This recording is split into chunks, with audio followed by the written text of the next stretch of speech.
Simon Reeve is known for his many adventures, many of which have involved some jaw-dropping moments, from being detained by the KGB, to having a car bomb explode while he was having dinner in Colombia. The 51-year-old documentary maker started out making travel shows but moved into making documentaries about incredible stories from across the world. Closer to home, has also shared his own story from humble beginnings in Acton, West London, to his troubled younger years, including a tense relationship with his father and struggles with behavioural problems which saw him start fires, take a Rambo knife to school and even set off explosives at Ealing Broadway shopping centre. Writing in a piece for the Daily Mail, he recalled the incident, saying, "I remember unscrewing the bottom of a CCTV camera at Ealing Broadway shopping centre, packing an explosive device inside and then watching it blow up before racing off, laughing. It was a stupid, destructive thrill." He started counselling at 14 and claims his final months of school were a bit of a blur and he left with no qualifications, unable to attend university. Reeve's mental health hit at an all-time low. He told the Mirror previously how it left him a whisper away from committing suicide at the age of 17. "I was a lost, hopeless teenager and it spiraled into a dark place and found myself on the edge of a bridge," he said. Thankfully, he found a way out from the darkness and decided to go to take a life-changing solo trip.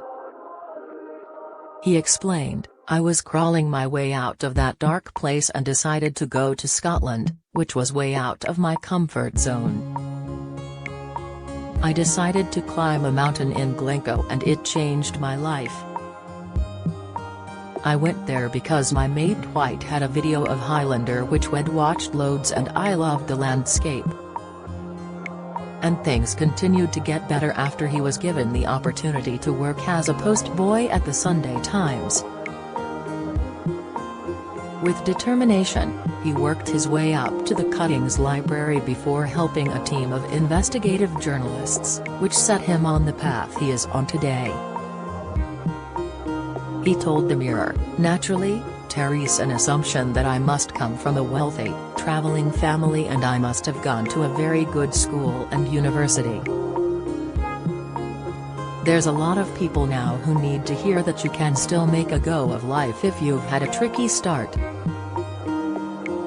I didn't go to university, don't have any qualifications, I was on the dole, I could have been long-term unemployed.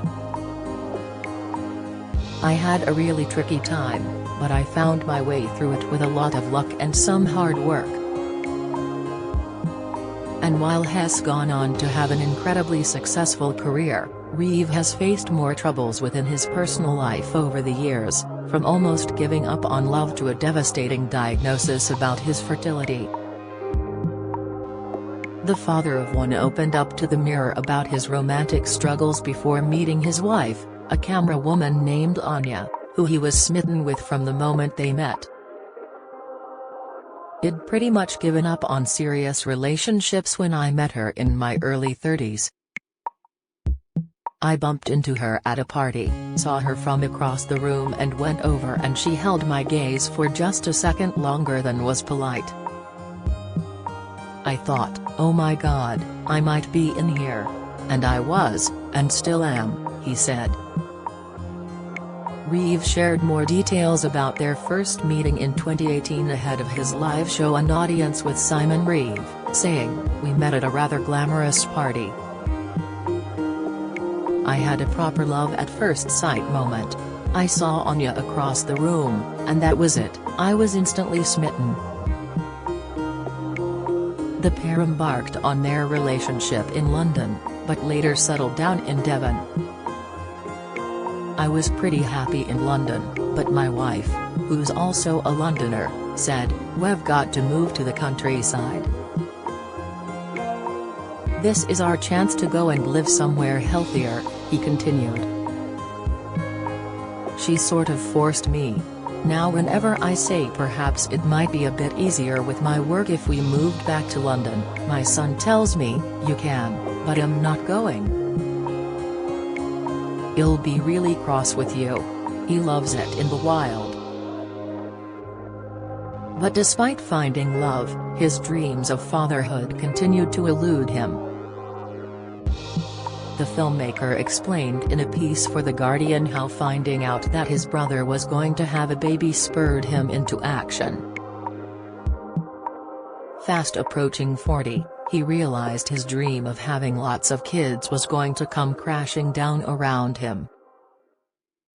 It always assumed we'd have a large litter, but in an instant I realized the prospect of that was all but gone. Of course, it wanted to keep up my adventures and was nervous about the responsibilities that would come with fatherhood. But having children had always been a priority. My wife and I had long had the opportunity. But for some reason we hadn't taken it, he wrote.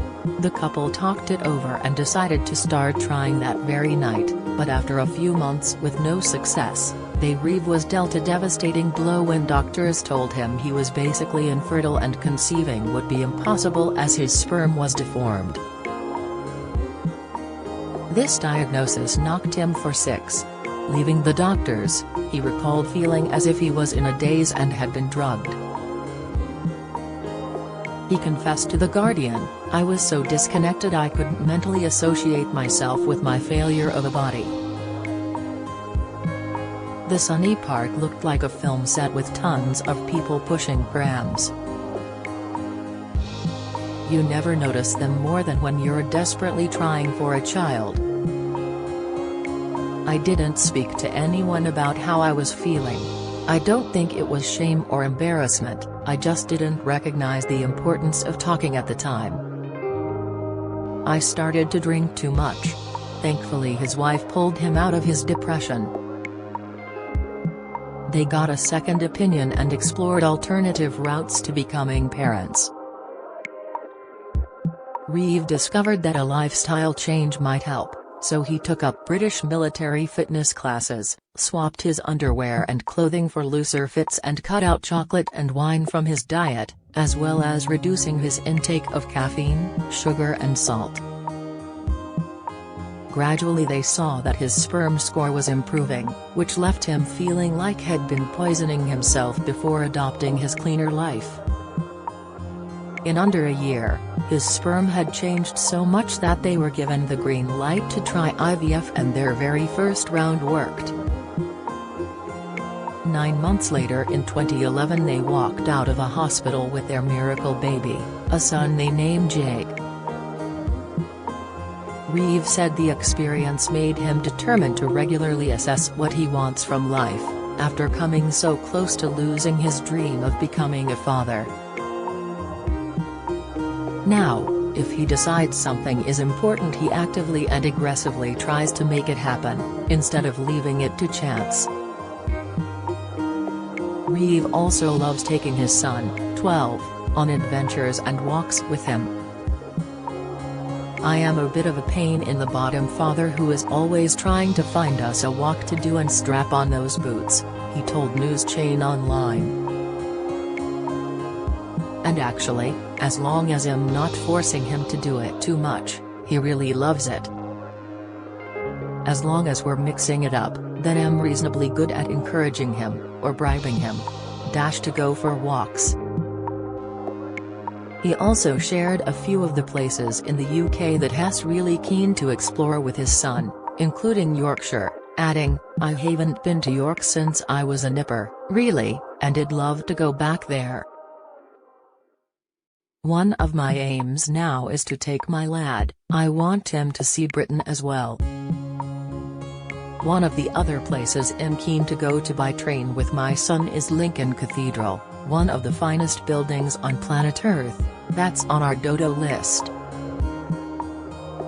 The Explorer will be back on our screens tonight, August 8th, in a new episode of Mediterranean with Simon Reeve, a 4-part journey around the Mediterranean uncovering the extremes that tourists don't see. You can watch the show on BBC 2 at 7 p.m.